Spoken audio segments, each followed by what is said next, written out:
One.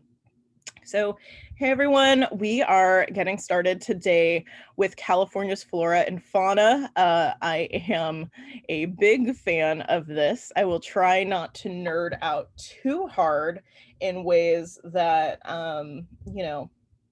don't help you or make you feel like this is a history class. Why are we doing this? I'll answer. I saw a question in the chat. I will answer that in just a minute. I have a slide where I ask for questions again. Okay, so here we are. Questions. If you have more questions, I'll let me get that chat box up. I will answer. So Andrew asks, where can I get the recorded lectures? There is a link for the YouTube files that are up on Gaucho Space under the week that you can find them. So for example, yesterday's lecture, you can access my Midwestern Chicago accent from my mom came up right there. You can access yesterday's lecture if you would like by just going to this week's tab on Gaucho Space that has our dates on it, and you'll be able to find a link for lecture 1, June 21st, 2021. It's labeled something like that. I try to make it as clear as possible, so hopefully you'll be able to find it. And those who are watching this recorded, I'm glad that you were able to find it as well. Any other questions, comments, concerns? I'll ask again at the end, so no worries. So we have a big old question that we really need to get into before we really get into anything, which is, what is history? This is a history class after all. And this is of course an easy question. No, it's not. So yesterday I assigned The Past We Can Never Return To. It's an abridged, shortened version of an essay by John Green from a review he published on the podcast, The Anthropocene Reviewed. I think a different version of this review can be found in the book of the same name.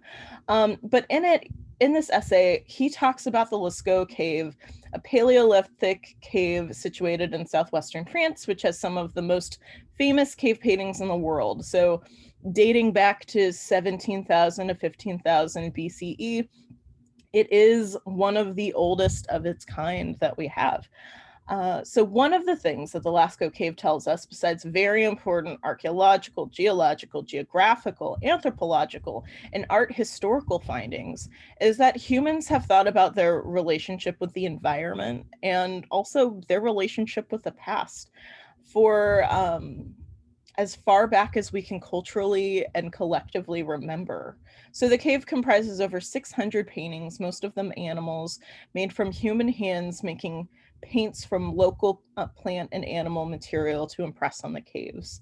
So I assign this for a few reasons. I think it's beautifully written and a beautiful way to encapsulate what we can do with and through history.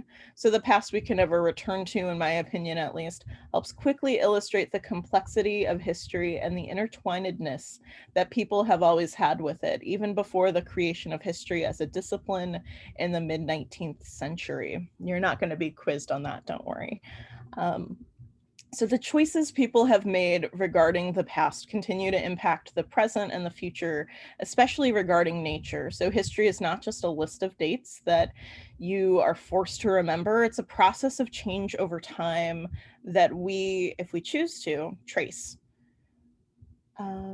Let's see. So some dates are really important and that they change how a space or people are understood afterward. So especially for our class, for example, California, quote unquote, joins the United States on September 5th, 1850. But it's more complicated than that. It was administered by federal military for at least 2 years prior. You already had European Americans settling in in the territory, which was owned first owned by Mexico, and then before that Spain, and then before that multiple indigenous peoples, and so on. So, and the so on, I need to clarify, it just depends on the area of California that you're talking about. So I'm really interested in this class to focus on kind of, to talk about California history, but to also think about the connection that we have to the past and also its uses. And I want to do that kind of starting with a longer view this week. And I hope that helps us to better understand those in the past who made different choices and had different connections with this land that's now known as California. And hopefully, in doing so, we can better understand the present, the future, and if we're really lucky, ourselves. Tied to this idea is deep history or big history, which is actually a method that started more recently, around the 80s and 90s. So a lot of historical methods change over time. Special attention started to be paid by historians to talk about, for example, race or gender or even sexuality in ways that were critical and thinking about how those things impacted history and its telling. And deep history or big history is another example of that. So it's a newer kind of approach to understanding the past. So it has pushed the discipline of history to not just focus on humans, but to go even deeper into what we consider the past, to include geological processes, flora, fauna, and other broader connections of ecosystems. So this also holds that people are not separate from nature and really explains that we have never been. So, Bob Bain, a professor of history pedagogy, so the pedagogy is the teaching of, so this he specializes in the teaching of history. He says this quote that kind of encapsulates how I also understand deep or big history, saying, what big history does is it could start with something as small as how did coffee get into my cup? And then it moves me around the globe, around time and space in multiple ways. So there are multiple histories of coffee. A professor in our department, Erica Rappaport, published a book on the history of tea, and it took her all over the world and through time. I think at least 1,000 years. And this is true of not just commodities, but also of places. And so something I want you to think about, I'm going to ask this attendance question, but I'm going to explain it a little bit first. So big history, deep history. This is an approach that really started to gain traction in K through 12 history education, but also in global history survey classes.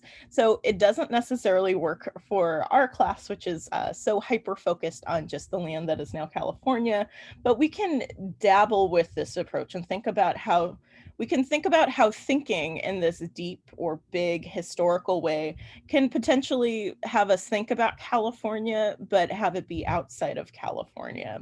So I'll give you an example. I mentioned yesterday a bit about my dissertation, and I'll get into it a little bit more. So coast redwoods, which we will talk about later today, are typically a Californian tree. It doesn't grow well in other places around the world, even in southern or more eastern California. My next door neighbor has redwoods in their backyard that are about 50 years old, but they're not doing wonderfully. They are way too dry. So these redwoods can't grow to their tallest potential at nearly 400 feet, as they can do on the what's now Northern California coast. But people fighting for coast redwood conservation and preservation in the late 19th and early 20th century inspired Germans to do similar work. And some of these Germans had emigrated to California and to work in logging or on the railroad, and they took seeds and cones back and they tried to cultivate their own redwoods. And while they weren't initially successful, over the last century they have worked on the adaptability of the trees through breeding, and lately, last few decades, genetic manipulation. So with just a few minutes, I want you to kind of think about what you're interested in regards to California, and maybe think about the potential of how stories and histories of California stretch much further past California. It doesn't have to be environmentally focused, right? That is just my personal bias. But I want you to think about a story about California that you think, I'm sorry for the bad pun in advance, but that a story that branches out from California and takes us to a new place. So use the chat feature. I'll give you about 2 minutes. And oh, somebody already put one in. That is great.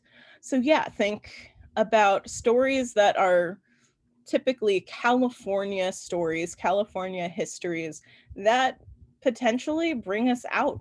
This approach can be, big and deep history, like thinking about ancient plants. Redwoods can live to be up to 3,000 years old. Um, it could also be about geography or geology, as we will talk about a little now, but it could just be about the different colonial tracks that have happened through California's history. So Andrew, I saw in the chat, mentioned Russia. We'll get to them, I think, in a week and a half. So have them come in. This is your attendance question. This is how I'm going to know that you were here. This is how I'm going to keep track of your points. So keep them coming. I think we're missing about 20.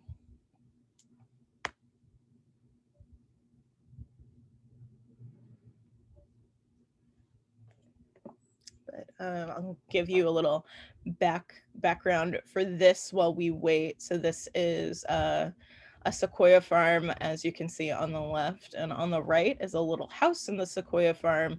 So sequoia farm is a German word for exactly what it sounds like, a farm of sequoias. So a German couple during or right after World War II, their local forest had been bombed in Kaldenkirchen, which is right outside Cologne, Germany, and it had been completely destroyed in the last year of the war. This couple had really fallen in love with redwoods when they had went to California, and they planted a whole bunch of these cones that one of their cousins sent to them. Their cousin actually lived in Santa Barbara, of all places. So it really is interesting that when you pick up one thread of history, even if you think that it will be a very, in the case of trees, again, a bad pun, but a very rooted story, you find yourself potentially going all over the world.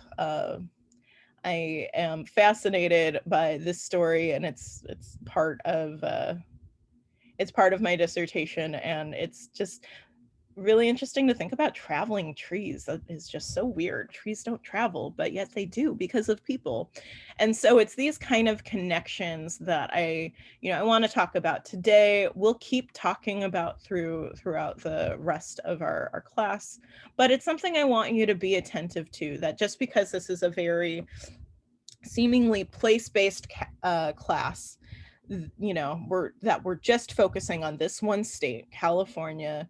California's history doesn't just stay here, and it also didn't just start in 1850 or 1848 with federal U.S. federal government administration, nor did it start in 1849 with the 49ers panning for gold at Sutter's Mill. So I'll give you just another 30 seconds or so. Make sure that you turn in some sort of answer for attendance today.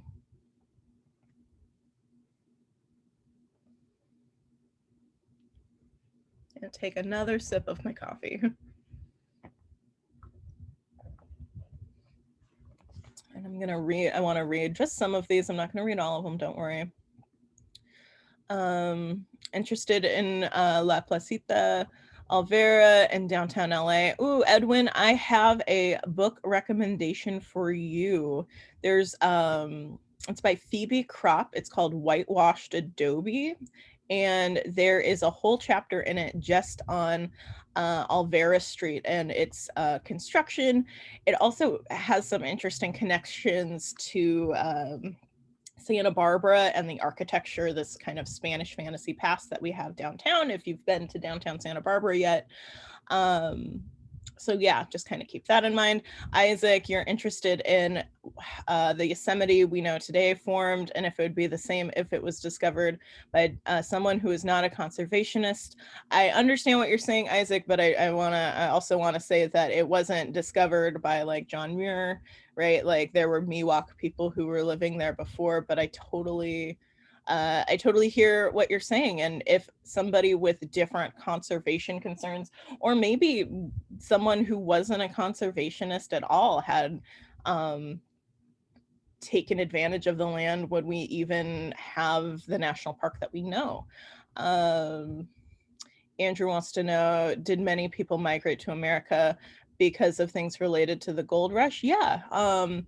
People were very interested in getting gold. People were also very interested in getting just getting to the natural resources that are here. So land in California, this may surprise people who are attentive to real estate in California, but it used to be very cheap. They had to beg people to come to California between 1850 to 1920 or so. And then we had a lot of people come from the Dust Bowl during the 1920s and 30s from places that had just completely dried up, like Oklahoma, where there were no farming opportunities, and they came here too. We'll get to that in a bit. How did gold's discovery in California bring so many people of different ethnicities and background to California? It's because money has been very tempting for centuries. That is that is a quick version of that. Desdemona wants to know about the legacy of Chinese railroad workers in California. We are going to be talking about them. There's also a really cool digital exhibit that I can find set by the Santa Barbara Historical Trust that is on Santa Barbara's Chinatown. It's really interesting. Madison wants to know about Torrey Pines. They're, to my knowledge, they are native, but they're specific to one part of California, partially because of the geography and partially because, like redwoods, they need fog. Javier wants to know about Hollywood in California. We will have a whole day on that, don't you worry. How did San Francisco develop into the city it is today? We'll actually talk about that today. Most of it's redwood. I would love to explore the wildlife that were introduced to California. Why were they introduced? Basically, we're going to talk about invasive species, or invasive or quote unquote invasive, also non-native species. Most of the time they're introduced by people who are settling to the area, who have knowledge, and when it comes to plants, have seeds, or have, when it comes to animals, have mating pairs, and they bring them to benefit themselves, basically. So that's why they're, for example, the Channel Islands has such a wild hog problem. They were introduced as a way to try to control another animal's population on the islands, and then they completely took over, and now they battle it out with the eagles on the island. Channel Island is just fascinating, and if you have a chance, I really hope that you go to the national park. And if you go, I will give you some footnotes to kind of think about as you hike. So moving on. So today I assigned Wild LA. And hopefully you were able to watch that. And this was just kind of a primer that I wanted you to think about. And today I'll put a spotlight on some flora and fauna that were not covered in the video, so particularly in Northern California. So there are many more ecosystems that we could talk about. Like the land that is now California is ginormous, with so many different ecosystems. And we'll get to why in just a second. but I wanted to talk about these two very different spaces because they are some of the oldest ecosystems on this land. And they're also some of the most beneficial that that has shaped the course of California's at least recent history. So, so yeah, the focus on LA, so Los Angeles, is more contemporary and wild LA, really just focusing on statehood. But I picked it because even though LA is about 100 miles south of Santa Barbara, much of the information is actually really relevant to the area around UCSB, and I hoped that that would be interesting. So I figured it would be a good primer for thinking about the connections between nature and history in Southern California. And for the rest of class, we'll be discussing a very quick kind of survey of environmental topics that have been historically relevant when we're talking about history. I do want to note that this, you know, by including nature, but also by kind of taking a step back from just thinking about 1850 to the present, that not everybody, like, people have different timescales for different populations. So this, you know, obviously flora and fauna aren't following our timescale, but so like, for example, Buddy does not know that it is on the Gregorian calendar, the year 2021 Common Era. Mostly he just knows that if I am not actively cuddling him, it is a problem. But we need to kind of make sure that we're thinking about timescales in other ways too, and getting, potentially taking a break from the Gregorian calendar, though we will be using it for most of class, because it can be a concern when we talk about indigenous groups. So many of these groups historically have actually been thought of as prehistoric rather than historic. So prehistory places them with flora and fauna, so as also these beings disattached, unattached from history. And that's a problem. So indigenous people do have histories, as we'll touch on a bit tomorrow and much more deeply next week. And indigenous people also have futures, which we will also get into next week. So all of this is to say that time is definitely relevant to this class, but also relative to who you're talking to. So we're gonna get into some deeper timescales right now. So California's geology is complicated. I'm sorry that this is a boring slide. I don't know what happened to the picture of my map of California, but here we are. So while it may be tempting to assume that, you know, just because California is so large, that's why it's complicated. After all, it's the third largest state in the US. There are many more reasons why it is so. The most important reason is that the land that now makes the state did not exist as a coherent piece of Earth's crust until relatively recently in geologic terms. So massive plate movements have given California's location on the San Andreas Fault. So yeah, we have so many earthquakes because we are in what's called the Ring of Fire. This is between us, Japan, and Hawaii, and we are in a place of just massive geologic activity. And we'll talk about another example because we also have a lot of volcanoes. Let's see. So about 29 million years ago, the San Andreas Fault had a massive movement, and it stretched the Earth's crust. It kickstarted a lot of volcanic activity, and plates were basically just being jammed together in many new ways. And so California, as the land that is now California, its landmass moved at least 129 miles.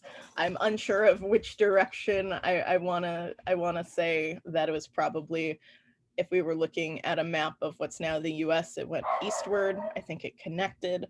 But it also, parts of it also moved north as well. So a very fun example of what happened during this time is that in the Channel Islands again. So if you consider its geology, so the soil and rocks there, they're actually much closer to San Diego than Santa Barbara, even though the islands are only about 26 miles away from the Santa Barbara coastline and over 200 miles away from San Diego. So that is one of your fun geologic facts for the day. And boy, do we have active volcanoes. And I'm going to show you a little clip of one right now. Mount Lassen, this isn't Mount Lassen, we're going to look at Mount Shasta. Mount Lassen is also part of an underappreciated California National Park, is definitely one. It actually erupted exactly a century ago, so 1921. It was so beautiful and terrifying that locals used photography to capture first local, then national, and then international attention, which eventually made it into a national park. So here is another example of a volcano. This is Mount Shasta, which is also far, buddy, I swear, buddy, sir, I took you on a walk. Hold on, please hold. Bud, sir.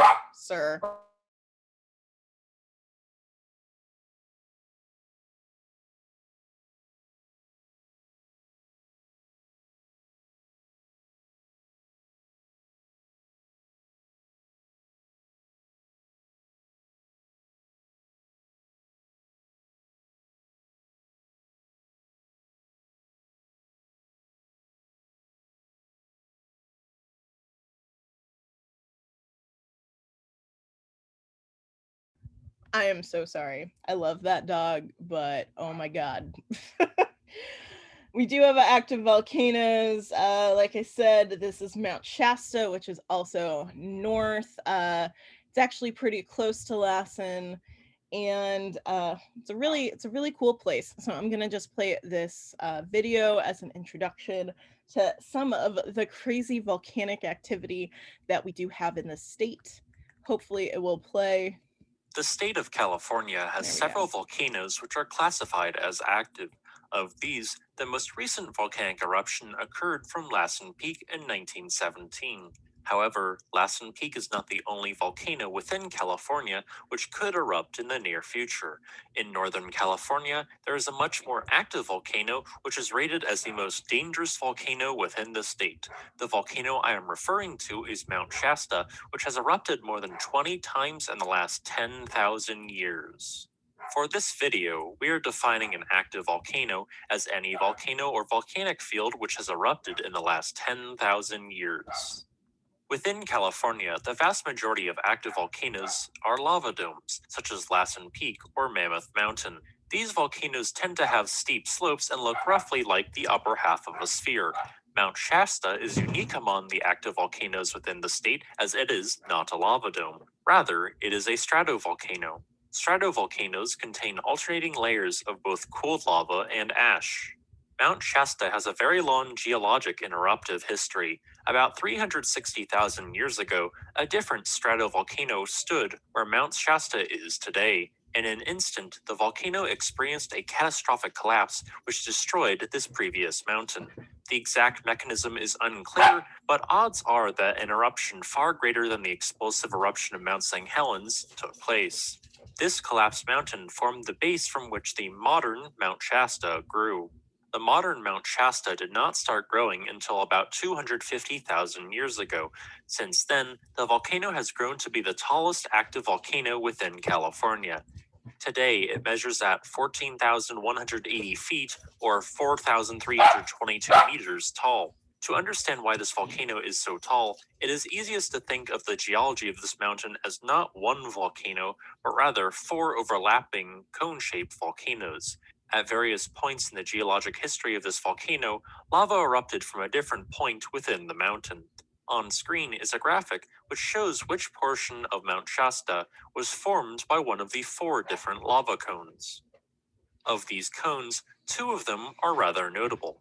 The most explosive of the 21 eruptions in the last 10,000 years occurred at the cone known as Shastina.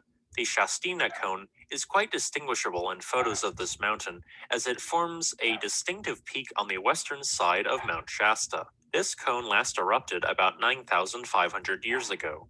The second notable cone is not on the volcano's summit. About 9,400 years ago, an eruption series created an entirely different lava dome 8.5 miles west of Mount Shasta's center. This lava dome complex is known as Black Butte and can be found between the towns of Mount Shasta and Weed. So, what is the hazard posed by Mount Shasta? To answer this question, we must first look at how often this volcano erupts. During the last 10,000 years, Mount Shasta has erupted an average of once every 800 years. The last eruption from this volcano was in 1250 AD, but this doesn't necessarily mean that we are overdue. Research indicates that Mount Shasta erupts episodically, with 10 or more so eruptions occurring in a relatively short, about 2,000 year time span, separated by long intervals of about 5,000 years with few or no eruptions.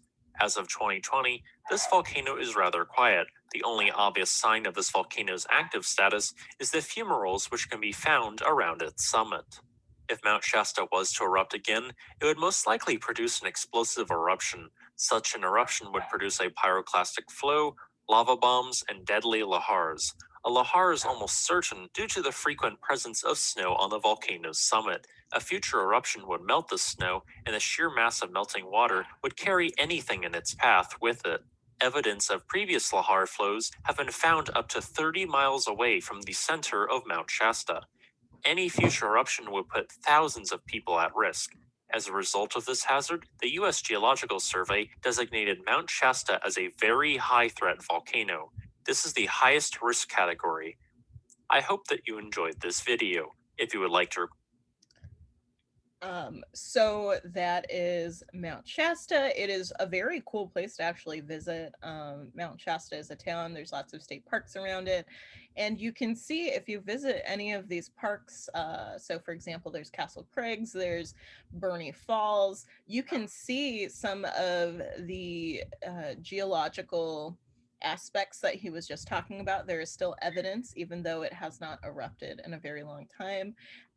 Even cooler place, however, to see some of this stuff, I have to say, is Mount Lassen, which is kind of like a California version of Yellowstone. There's all sorts of little like volcanic activity that's happening there. There's something called paint pots, which is clay and sulfur mixed together with other chemicals. They're very hot. They're kind of like intense hot springs that create mini geysers that bubble. It's a very cool place. But I bring up Mount Shasta because it is due to erupt, and it is something that ought to be on our minds a little bit more. Mount Lassen, because it erupted so recently, will not impact the land that's now California probably for hundreds of years. Mount Shasta, it's a problem potentially. The state I would be remiss if I did not talk about California's drought, which when we talk about creating LA, when we talk about building up infrastructure in LA and Southern California, we really need to think about the access to water that this area, that Southern California has, which is not a lot. So I also need to talk about California's drought because currently in this year, 97.5% of the state of California is currently in drought conditions, which is a very scary contrast to just where the state was 1 year ago, which you can see here in this little inset map. On the left is 2020, and to the right is 2021. So This is especially scary as so much of the state, especially metropolitan areas like LA, like I mentioned, are in ecological deserts, which demand a lot of water that is not available locally and is shipped through an immense aqueduct system that brings water in from the Sierra Nevadas, hundreds of miles away. And like I said, we'll talk about this later in the quarter. It's also important to note that geologically, we can see the last 37 out of 40 centuries were dry. So surprisingly, the 20th century was one of the 3 wettest in the last 4,000 years. So this meant that a lot of boosters, who we will also talk about later in this quarter, were selling the idea of California as a much wetter place, as a place of intense possibility, especially with agriculture, which is very prevalent in our Central Valley area, which we'll also talk about. And so basically the state was much different. It just had an unprecedented amount of water at its time of what we could kind of think of as sale in the late 19th and early 20th centuries, as land in California was being sold off by the US federal government. So the background picture here is an example of drought conditions. This is Lake Oroville, and it recently experienced a fire. You can also see how dry it is as well, sucking up making the lake recede. You know, it looks sucked in kind of. You can see so much of a sandy bank that would usually be covered by water. Drought is important. Water in the US West especially is a topic that we're only going to be talking more about as time goes on. So flora and fauna, I bet you thought we would never get here, but part of what makes the flora and fauna in California possible is the geology. So like I said, the San Andreas Fault that I mentioned earlier has made a great diversity of rocks, soils, and also plants. Soil is very important to what plants will be able to grow, and plants in turn make it possible for many animals to eat. And then, you know, at usually the bottom of the food chain, they'll feed smaller animals that will in turn feed larger animals. So California has over 6,000 species of native plants, and a third of them are not found anywhere outside of California, you know, naturally. So naturally here meaning that no one else planted them. So related to water, thinking of especially of California's drought status, and another reason why native plants to California are so important. Native plants only use on average 1/7 of the water that other non-native or invasive species use. So native plants are also rarely in need of fertilizers or soil amendments. So, you know, tweaking of the soil or really any pesticides, they can just kind of take care of themselves. Also, insects are really awesome. Sorry if bugs give you the heebie-jeebies. I will only feature cute or mostly benign ones for the next 2 slides. But insects are a necessary part of any ecosystem because they're part of the food chain, helping keep everything in check. Other insects, especially those with wings, are pollinators, as their name suggests, that help pollinate plants. Some insect species are specialists, meaning that they only interact with a handful of native species. Others are generalists, which are really important because they'll work with any old plant. But most bees, especially native bees, are very good at that. But we also have butterflies. So butterflies, for example, like the West Coast lady and the California sister. So I have the California sister to the right. They're major pollinators, and most caterpillars, so pre-butterflies, only eat native plants. So if you've ever been to Pismo State Beach Monarch Butterfly Grove, a picture of which you can see in the middle, they're monarch butterflies that just winter in Pismo Beach in a very beautiful cluster. I think they're mostly in eucalyptus trees. But if you go there, it's only about 70 miles north of campus. You can learn more about how butterflies work, live, and migrate through California. And you can also learn more about the specific plants that they need to eat, like milkweed. Oh, also this book, a Field Guide to California Insects, they have a whole series of different California, they have a book on California plants, they have a book on California trees. They're all actually really good. So if you just see that blue and green and Field Guide to California something, you're actually looking at a really cool book. So native flora. So compared to non-native or invasive species, which we'll get to in just a little bit, native plants support over 3 times more plant-eating species, produce over 4 times the amount of plant-eating insects, and produce 6 times the amount of plant-eating insects to eventually support 35 times more caterpillars than their non-native counterparts, which is to say native plants do a lot of heavy lifting for the California ecosystem. Let's see. We need to talk about the California poppy. It is our state flower. So it became the state flower in 1903. This happened mostly through the work of Sarah Plummer Lemon, who advocated for the flower to be adopted by California. She was so passionate about the flower that she actually wrote the bill that was passed by California legislature and then signed by the governor at the time, George Pardee, in 1903. So because of its status as a state flower, you'll see it over all sorts of state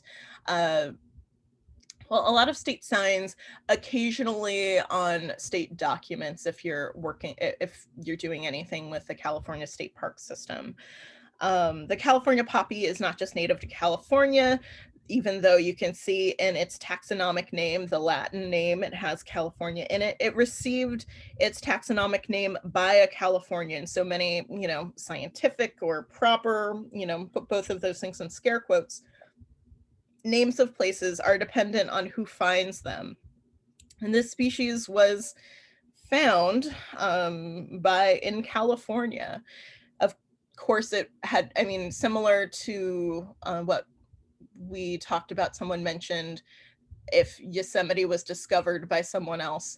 Of course, people had, lived in Yosemite, and of course, people had experienced the golden poppy before it received its name, but people with power will use it to change the name of things and to give it new names. And because it was in California, it was given Californica as its species.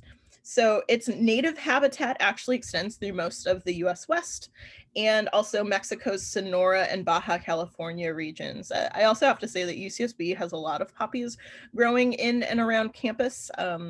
And during wetter years, the Antelope Valley, California Poppy Reserve in North LA County has one of the most well-known collections of poppies. So when conditions are right, which are not this year and probably won't be for a couple years because we're in severe drought, all 1,745 acres of the reserve turn orange in what's called a super bloom. I encourage you, if you have any interest in what I'm saying, to check it out, to look it up online. It is beautiful. I've been able to go for a couple years, and it is just mind-boggling. I hope that you're able to go someday when we're not in drought. Now I get to talk about my favorite, coast redwoods, Sequoia sempervirens. They're part of the cypress family. Many cypresses, including coast redwoods, are some of the longest continually growing flora in the world. So coast redwoods have been around since the Jurassic period, during which they covered the northwestern quadrant of the continent that we now know as North America. So because of climate change, both caused by natural and industrial processes, the area where coast redwoods grow has shrunk substantially. Currently, they will all grow approximately 20 miles from the coast of Northern California, from San Francisco to the northernmost part of the state. So they can grow to be over 2,000 years old. I think the oldest that's been found is 2,800, and up to 400 feet tall. So they're fine grains and imperviousness to rot and fire make it a prominent global building material, especially in the 19th and 20th centuries. And because of this, coast redwoods ecosystems have shrunk a lot, and that led to conservation and preservation calls to save them, which of course we will also get to later in this quarter. So By 1850, there were over 2 million acres of what's considered old growth. So you can see it here. They're trees that are at least 1,500 years old. But in 1850, at the beginning of California statehood, there were, 2 million acres between Santa Barbara and Southern Oregon. Through a lack of state or federal regulation on the development of redwood lands that was followed by a frontier building policy. So if you've taken other US history classes, you may be familiar with the Homesteading Act of 1862. Less known, but still really prevalent here is the Timber and Stone Act of 1878. The logging industry boomed in California along with the California Gold Rush. So when 49ers, the miners, tired of mining and when gold ran out, they could easily find a job with a logging company or strike out on their own with their own endeavors. Logging really began in the area in the 1840s before California was even a state, with the Pacific Lumber Company, and the largest operation in the region began in 1863. So California has really been an industrial state since its inception, basically. Many loggers saw the need for material that would make, quote unquote, their land a home. And so they went into the coastal forests and began to log with abandon. So the sheer size of redwood made it too tantalizing of a resource not to use. There were so many trees, they were all perched right on the shore, so close to the bluffs with gold deposits. So miners, with familiarity of the tree because it was near their place of work, made fast work of the trees, cutting the wood of one of California's most prized possessions, second only to gold dust. So we have redwoods, which are pretty iconic for the state, just like gold. We are the golden state after all.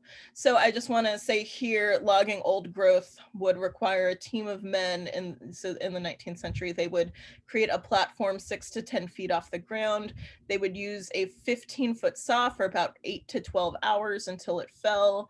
Then they would cut the log into 8 to 10 feet portions for processing, and they would actually only use the bottom third of the tree. So even though they're straight and narrow and go all the way up, you don't have branches. You only have branches really in the top third of the tree. There was just too much tree they didn't know what to do with, and they just left some of it just in its place.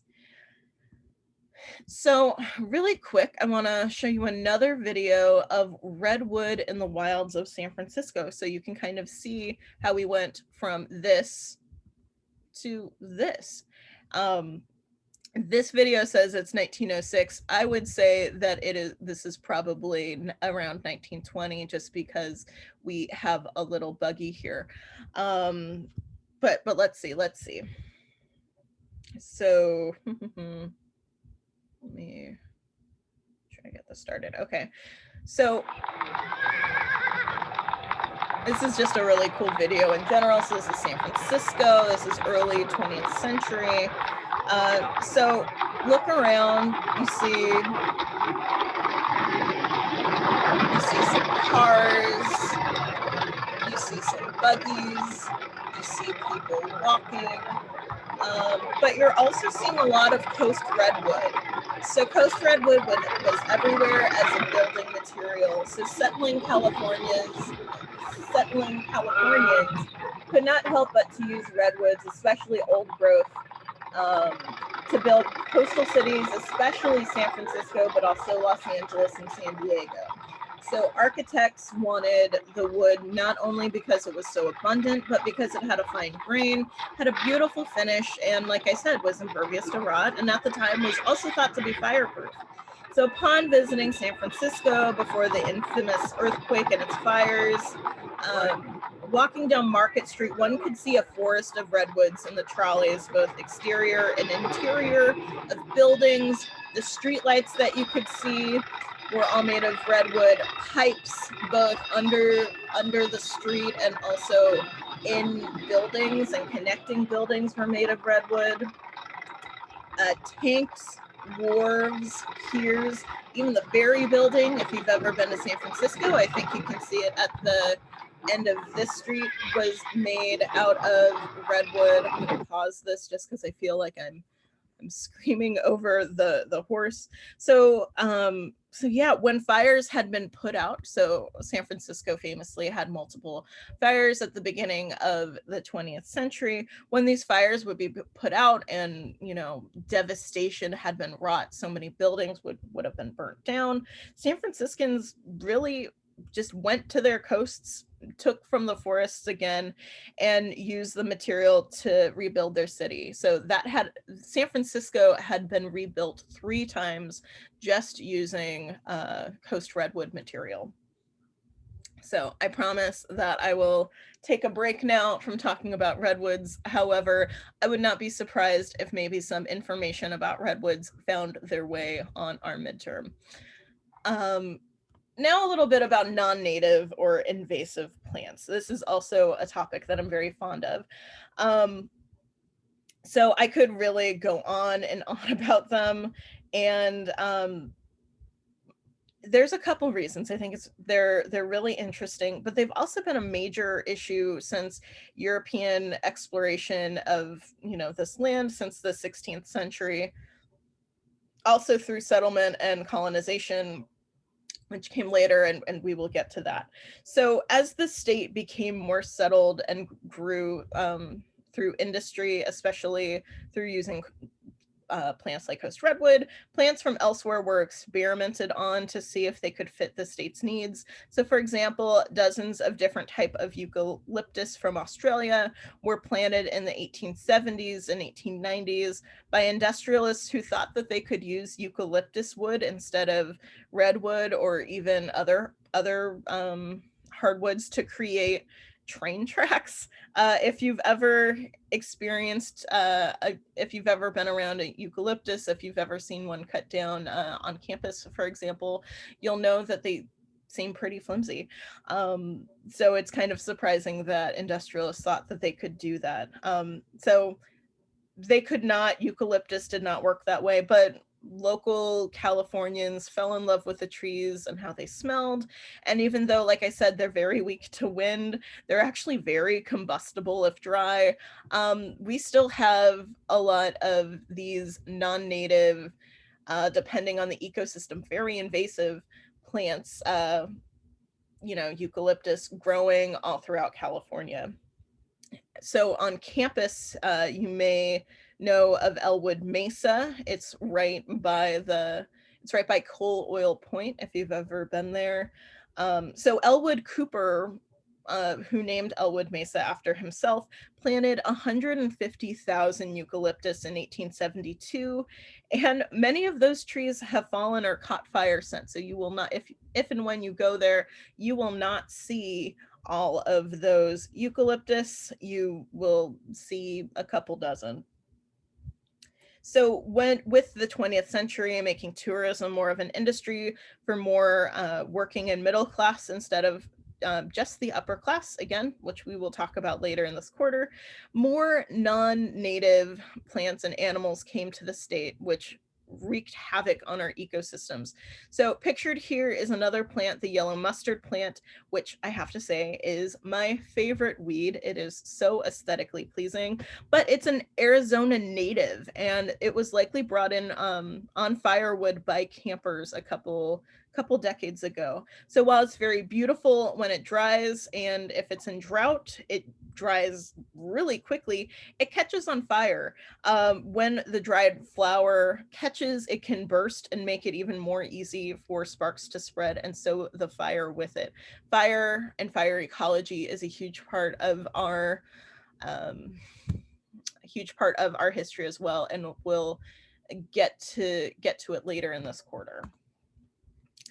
Hopefully you learned in the wild LA video that California grizzly bears, you know, the cuties that are found on our California state flag can no longer be found in California. And they really haven't been able to be found here for at least a century due to hunting and also fear over what they could do to the growing human populations as California became a state. So hopefully you heard more information about this, like I said, in Wild LA.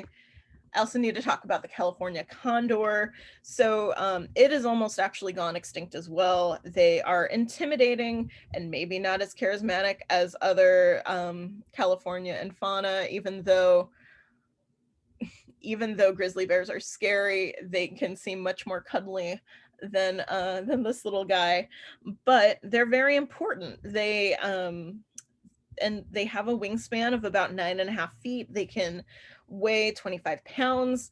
They eat dead animals, which doesn't really endear them, but they're really important for the ecosystem. They can fly for 50 miles at a time, up to 100 miles a day. They live up to 60 years, and they like to live near cliffs, forests, and large open grasslands.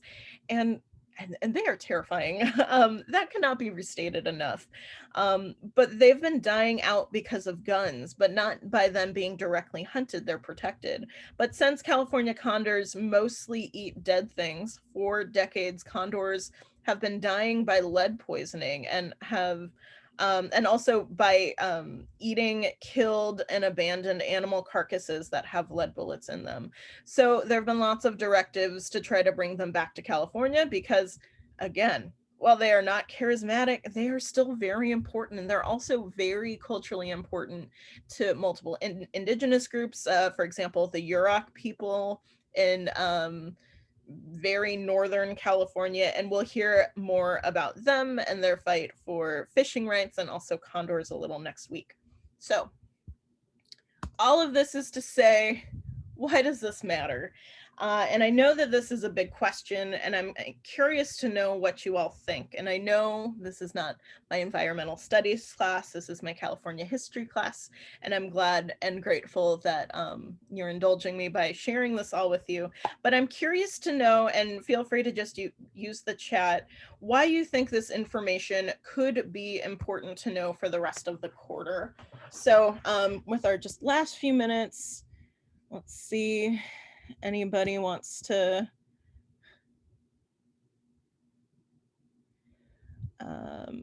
anybody, why are knowing about plants and animals important, do we think? Plants and animals, why do we care about them besides Nikki cares about them? Andrew, to know California is a very diverse place. That is a great point. Yeah.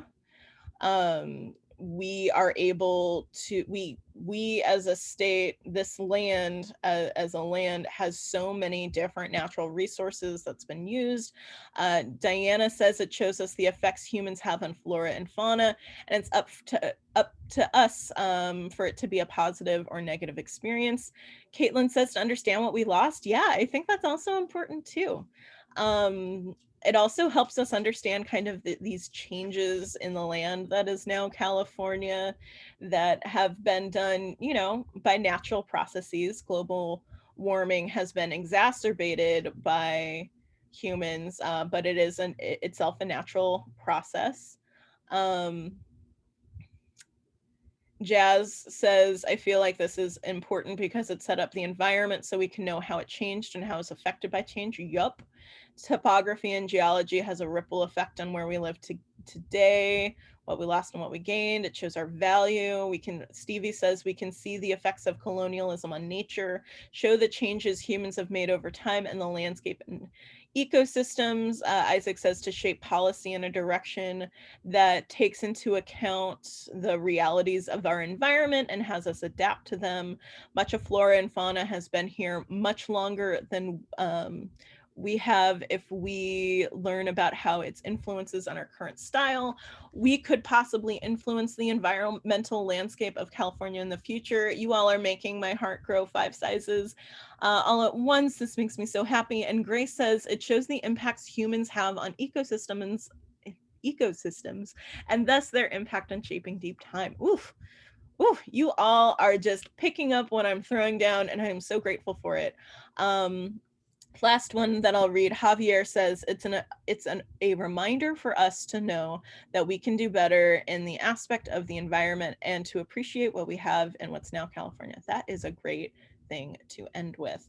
I agree with all of those answers, and I wanted to give a bit of I wanted to do this as a bit of an introduction. You may have noticed that there were places where I said, we will talk about this more, you know, next week or later in the course. And I want you to, you know, while you may have not caught all of them, I want you to kind of be attentive to how space and place, so how the land that is now California has changed over time as we go through these different historical processes that have shaped California. And then, you know, for the last month or so of class, focusing on California since statehood in 1850. And while that is such a in the shape of things, especially in the big or deep historical sense, that is a really short period of time. There's been so much that has happened that has made so many changes that something as emblematic to the land as the grizzly bear in California now no longer is here. You have to go to Alaska to see them. So for next time, nope, go back. For next time, you have just a little prep to do. So how the first Americans got here, it's just a quick video. So hopefully this gives you time to catch up or work ahead. And we're going to be talking about migration to Northern California, or sorry, North America and California more generally. And we'll also be talking about, because I had to shift the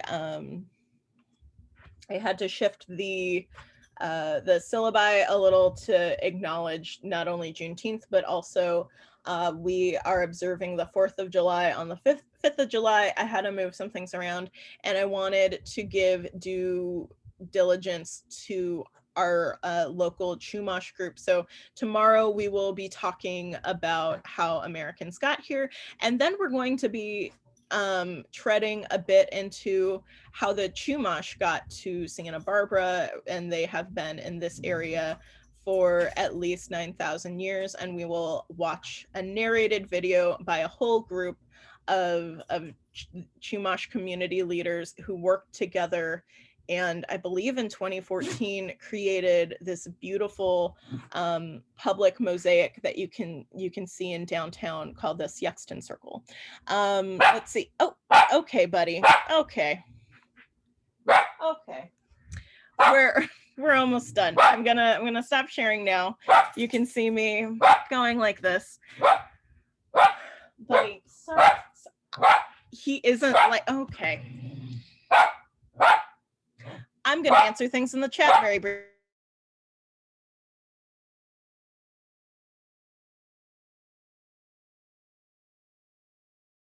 Okay, so he stopped barking. You will be able to submit your weekly responses on Gaucho Space on Friday. I will post that information. You will have that in within the hour. Do not email them to me unless you really need to. Please submit them on Gaucho Space. Thank you, Andrew, for saying that she will post it after class. I think I'll post the lecture slides for this one. I don't necessarily want to generally, because I want you all to watch the like, if you're catching this asynchronously, I want people to actually watch the lecture or like attend lecture and not just read my PowerPoints. I try to add more information. Any other questions, comments, concerns, provocations, existential barks like Buddy? I don't know what his problem is. Anybody in the chat?